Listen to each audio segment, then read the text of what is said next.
Everybody come and see, oh, it is crying under the house. Everybody come and see, oh!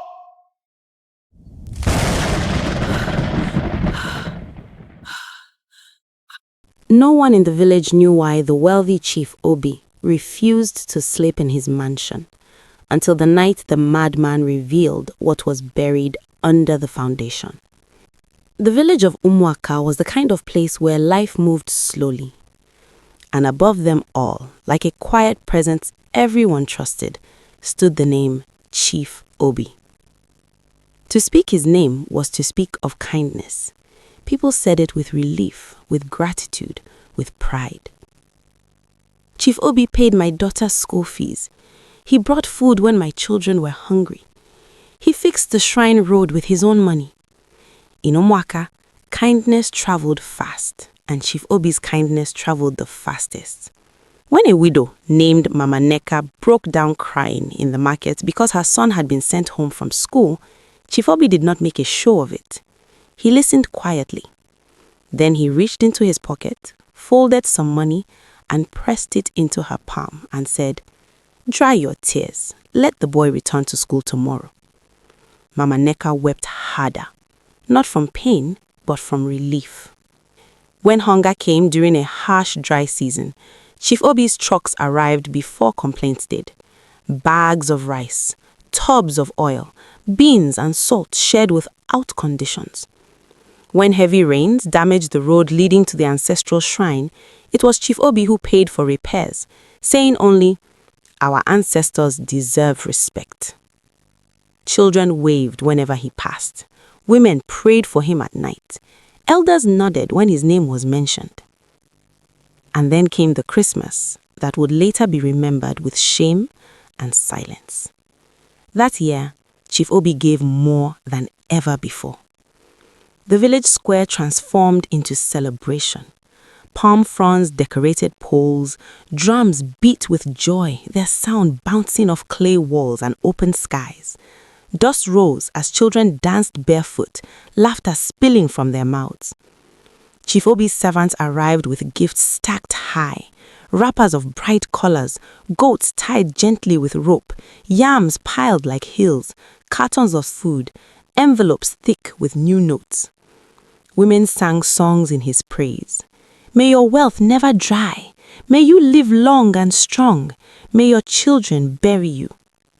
Chief Obi smiled, nodding, accepting the blessings. But inside him, something tightened. When the drums faded and the village returned to quiet, something strange happened. Chief Obi did not walk towards his mansion. The mansion stood at the edge of Umuaka like a silent king watching from afar. Tall iron gates, wide balconies, smooth tiles that caught moonlight and reflected it like water. It was the biggest, most beautiful house the village had ever seen. Yet, its windows were always dark. No smoke rose from its kitchen. No laughter escaped its walls. No light stayed on at night. Instead, Chief Obi turned away from it and walked towards a small, simple house behind the old market. The villagers noticed. They whispered, "Why build such a house and refuse to sleep in it? Maybe he is too humble. Maybe spirits live there." Questions waited. Years before wealth found him, Obi knew hunger very well. He was once the man people laughed at. His clothes were patched, his sandals were thin, his stomach was often empty. He fetched water for women, cleared farms for men, washed plates after ceremonies. Some days he was paid, many days he was not. At night, Obi lay on a raffia mat, staring through the broken roof at the stars. "Is this all my life will ever be?" he wondered. One evening, his friend Emeka sat beside him under the mango tree. The air was quiet. Crickets sang. "Obi," Emeka said softly, "there is a way out of this life." Obi turned sharply. "If it is stealing, I will not do it." Emeka shook his head. "Not stealing, power." Days passed. Hunger spoke louder than pride. One night, Obi followed Emeka beyond the river. The juju man's hut smelled of smoke and old secrets. His eyes were deep and cold. "I will make you rich," the man said, "but every Christmas you will bring me an infant, a child born in your village. The blood must touch the earth." Obi's heart raced. "No one will know," the man added, "but if you ever refuse, everything you gain will return to dust." Obi thought of hunger, mockery, shame. He nodded. That night, his shadow changed. Money came quickly. Jobs became businesses. Businesses became wealth. But every Christmas, a baby disappeared. As wealth grew, fear grew quietly inside Obi. He avoided women. Marriage scared him. Love felt dangerous. Then Ada came. She was gentle, kind. When she told Obi she was pregnant, her hands trembled with hope. "Obi," she said softly, "this child will bring joy." Obi felt his chest tighten. That night he did not sleep. If she stays, everything will fall apart. The next day he met her under the mango tree. "Ada," he said, avoiding her eyes, "this child cannot stay." Her face fell. "What are you saying?" He placed money before her. "Take this," he said.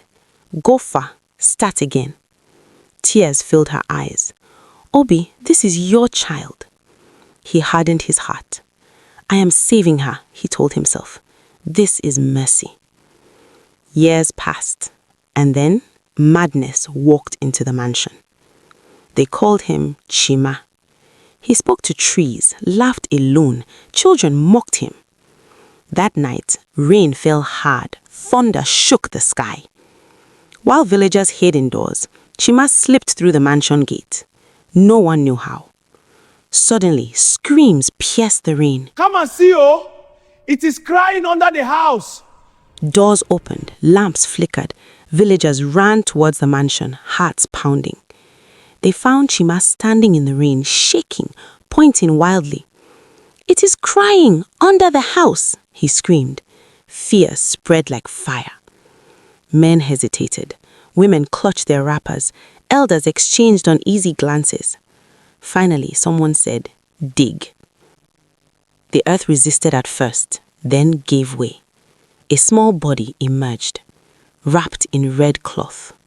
Silence swallowed the village. An old woman stepped forward. Her hands shook as she opened the cloth. A bracelet fell into view. She gasped, "That belongs to Ada." The truth struck like thunder. The final sacrifice was Obi's own blood. Before dawn, Chief Obi vanished. No one ever found him. And so till today, the mansion still stands in silence. No laughter lives there. No light stays on at night. Only the wind walks through its halls. And every Christmas, elders gather the children and say softly, "Not all gifts come from good hands. Not every smiling face carries a clean heart, and wealth built on blood will always demand its price." If this story touched your heart, if it made you think or reminded you of the old warnings our elders used to tell, please support this channel. Like this story so more people can find it. Share it with someone who loves deep African folk tales. Leave a comment to tell us what lesson you learned. And don't forget to subscribe so you never miss another powerful story. Your support keeps these stories alive.